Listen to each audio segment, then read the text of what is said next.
Hello, ರಮೇಶನ್ ಮನೇಲಿರೋ ಕೋಳಿ ಸುರೇಶನ್ ಮನೆಗೆ ಹೋಗ್ಬಿಟ್ಟು ಮೊಟ್ಟೆ ಇಕ್ಕುತ್ತೆ.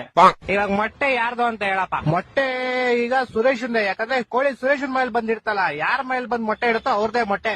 ಇಲ್ಲ ಲೇ, ಇಲ್ವಾ? ಮತ್ತಿನ್ಯಾರ್ದು ಮೊಟ್ಟೆ? ಕೋಳಿದಲ್ಲಿ. ಈಗ ಒಂದ್ ಆನೆ ಈಜಾಡ ಕೆರೆ ಒಳಗ್ ಹೋಗುತ್ತೆ, ಆಚೆ ಹೆಂಗ್ ಬರುತ್ತೆ? ಹೆಂಗ್ ಬರುತ್ತೆ? ಹೆಂಗ್ ಹೋಗಿರುತ್ತೋ ಹಂಗೆ ವಾಪಸ್ ಬರುತ್ತೆ. ಇಲ್ಲ ಲೇ, ಮತ್ತೆ ಯಾವ ಆಗ್ಬಿಟ್ಟು ಆಚೆ ಬರುತ್ತಲೇ? ಹೊಟ್ಟೆ ಎಷ್ಟು ಉರ್ಸ್ತಾವ್ರೋ ಆ ಭಗವತ್ನ ನೋಡಿದ್ರೆ. ಒಬ್ಬ ಹುಡುಗ ಪ್ರತಿ ವರ್ಷ ಅವ್ನ್ ಬರ್ತಡೆಗೆ ಉಂಡಿಗೆ ₹1 ಆಗ್ತಿದ್ನಂತೆ.